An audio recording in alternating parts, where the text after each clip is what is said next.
Okay, kia ora tātou, ko Isobel toka ingoa. So I am with NZ so the New Zealand Needs Assessment and Service Coordination Association, as I'm sure you've already been told. So we are conducting a project at the moment commissioned by Te Whatu Ora, the Ageing Well team, around enhanced capability within our NASCA agencies. So I'll just get to start the next slide. Thank you. All right. So the idea of what we're doing is establishing some consistency across the motu with our NASCA agencies.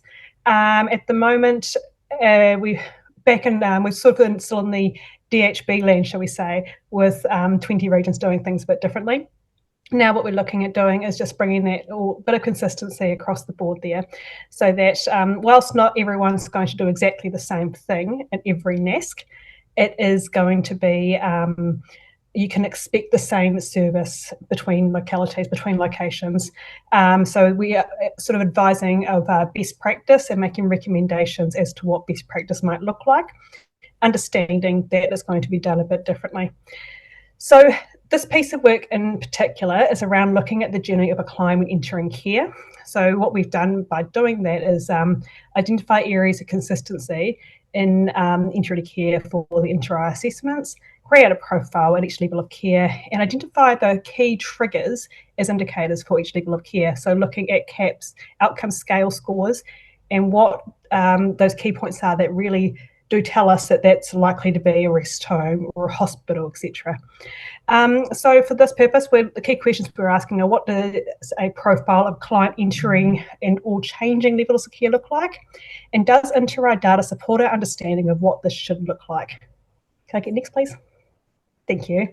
So here we've got a not comprehensive, but a sort of maybe an idea somewhere of what an entry to care expectation would look like across the board very generically, without going into detail around legal framework or anything like that. Just a quick kind of idea of what a person at each level of care might present. So for the example that we're going to use in this presentation is psychogeriatric level care. So, of course, we expect people in there to be severely cognitively impaired, severe behavioural issues, and aggression present, basically behaviours that cannot be managed in any other capacity. Next, please. Kia ora. So, for our CAPS, we looked across a selection, not all of CAPS that we'd seen in our assessment, and we've identified behaviour in this one here as being the most a trigger or an indicator of psychogeriatric level care. Now, I'd like to point out in here, we can see a clear difference at behaviour cap, between secure and non-secure care, as we would expect to see. Thank you. So what we identified in the outcome scale scores were aggressive behaviour, CPS, DRS, fracture risk. So we're looking, of course, at the aggression that a resident might show, how they behave, how they perform on a cognitive level, and what the depression rating is, and also whether they're at risk of fracture. And in psychogeriatric care, we do see that as the highest fracture risk. I mean, whether or not they're mobile, if we know that, psychogeriatric care level patients, they might be more physically aggressive, which would put them at that higher risk. Thank you. Okay, so of all these indicators, we said that they had to score at least 4 out of 5 of these.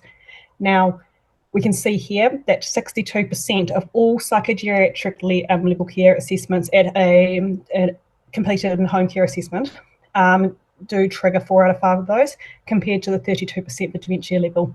Now, we expect that to be a result of aggression.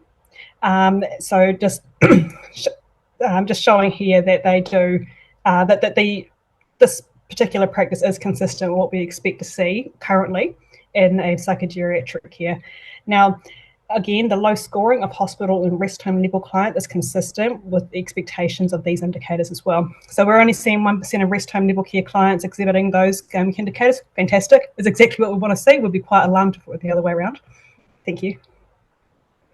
So basically, in summary, the key triggers of a person changing level of care to psychogeriatric indicate someone who is cognitively impaired, demonstrates regular regular occurrences of concerning aggressive behaviour and requires a high degree of assistance in terms of functionality. So this profile, it is, while we've got similar indicators to dementia level care, we have fewer who are scoring above the 8 on the aggressive behaviour scale, and that 8 is an indicator of severe aggressive or regular aggressive occurrences. So we would say that this does meet our expectations of clients assessed as psychogeriatric level care. Kia ora. Thank you, Isobel.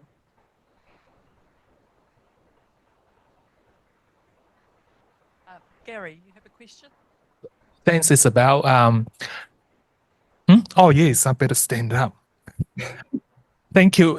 You look at fracture. Did you also look at falls? Because that's one of the indicators when we assess someone for psychogeriatric care, is high risk of falls.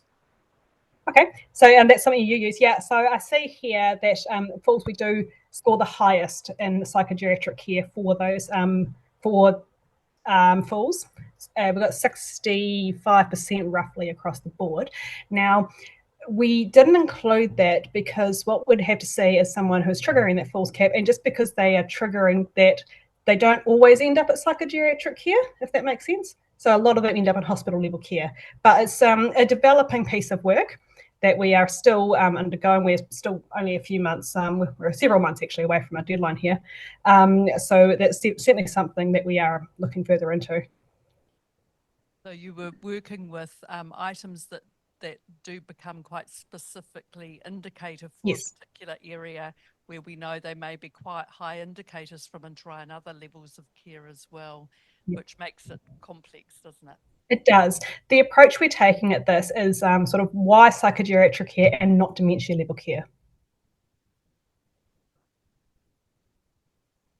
They have an online question. It would be interesting to look at this data to see differences in regions. The different number of beds in different areas means that some places may have higher expectations for dementia care because psychogeriatric is not available. Yes, absolutely. There are a lot of regions who are having to use psychogeriatric beds in regions that are quite, some distance from their own, which is not ideal for whānau, it's not ideal for the person. So yes, it would be really interesting to look at that regional data and see what we can do there. Addressing that bed shortage is out of scope for our project, unfortunately, but it is always great to shine a light on that, absolutely. Any other questions coming through? Marie? Just a comment that sometimes people who are in dementia care, if it's a very experienced dementia unit, look after them really well so they don't look like PG people, but it takes an awful lot of time, resource and experience. And so if you're really good, you can sometimes get punished by your InterRAI not quite looking like you need it because you're having to put in so much extra resource in your dementia unit. So how do you account for that? Absolutely agree. I mean, I was a NASC manager previously before I started with NASCA, and we did come across a number of ARCs who would be, I wouldn't say attached, but they would feel a bond with their residents, and they'd want to maintain them in place, and they would go out and beyond to just keep them really settled. And so we didn't, as a NASC, didn't always know that there was an issue. So it is difficult to account for that, but yeah, it's just really for us at the moment in this project is about identifying and really calling out these triggers and these indicators that someone needs to change level of care. But again, there's just further work to do. We just need to really develop that space. Thank you. Any other questions? Marie? Just in passing on your rest home list, I noticed incontinence was, no, you had the requirement to be continent for rest homes. How does that match up with your InterRAI data? Because I thought the proportion of incontinent people at rest homes who might be able to manage it themselves so very low. That's an interesting one because that was feedback we got from NASC managers actually, that continence is not required at rest home level. I suppose it's the ability to manage that continence though, isn't it? If they might be able to change their incontinence pads or have someone, support them in assistance or prompting, something like that. But incontinence, urinary incontinence, actually came up as a very high trigger for rest home level care. So this, again, that's just something that we're discovering as we go on this. I'll just comment on that. People can be continent using aids and pads or even catheters. Okay, so when you say incontinent, that's not necessarily meaning they don't have a problem with bladder control. No, I agree. Yep, thank you.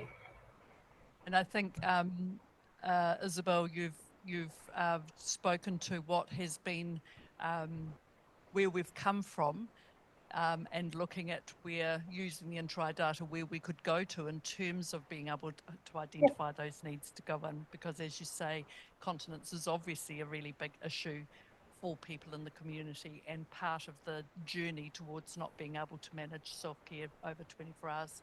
So it's a little bit of where we've been to where we're going. Absolutely, thank you. An online question from Natasha. Are there plans to look at people being chemically sedated, levels of problematic polypharmacy that may be keeping people at dementia level care or even lower levels of care, because we know PG level beds is not available sufficiently or at all in some regions? Yeah. That the management of residents in the home is out of scope for this particular project, but it has been something highlighted to us, that is a reason for prolonging a certain level of care or a management strategy, let's call it, by ARCs. But no, for this work, no, we're not looking at that. We're just simply looking at how they enter a care or change. It's a similar question. Is it possible to look at the restraint item? Because there isn't a restraint item. I'm always too scared to look at that because it's very controversial. But yes. You work for Te Whatu Ora, you may as well look at that. Yeah, so the InterRAI data we have is, in regards to restraint, is around that risk of, how am I trying to put this here? The psychological risk or the overall well-being risk. But in terms of specifically looking at restraint, it hasn't come up enough to trigger particular interest in our data set, but it's certainly something that does need to be looked at in a wider context.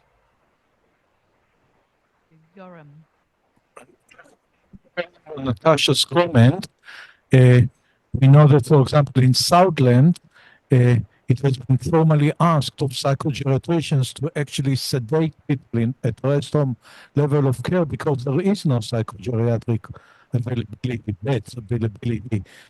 There's only Peacehaven in Invercargill, and that's it. So we actually formally approached the ASMS and the Medical Protection Society to take advice on what to do when our managers are requesting that that is what will actually happen at the ground level. I'm sorry, I just got to make sure I understood that correctly. So we've got ARC managers who are asking psychogeriatricians to sedate rest home level clients. Is that correct?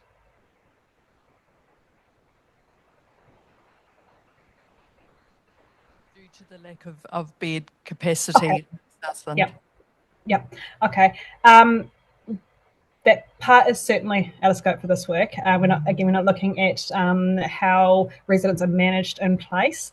I mean, we know bed shortage is a huge issue. It's a major issue, and unfortunately, we're not going to resolve it immediately with this type of work. But what we are hoping to do is just streamline the assessment process a bit more for people going into care, so that they go to the correct level of care at the time. So we don't have so the beds being used are being used for the right purpose. I don't have a direct answer to that query, I'm afraid. It's just out of scope for this work. Thank you. Sarah. Sorry, I'm sitting here and I just feel I have to respond to something that was said earlier. So There was a comment about staff getting attached to residents. You know, they're living in, this is their home, and I hope that staff are getting attached to residents, and that's just my comment.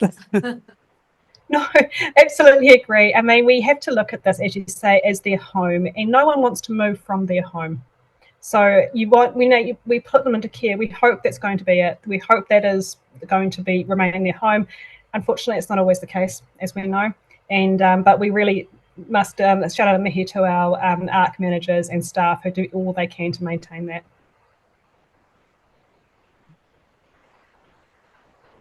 Comment from online, from Ariatati. There's a very ethical and the responsibility concerns that needs to be addressed by seeing this type of data. Very important to elevate this topic.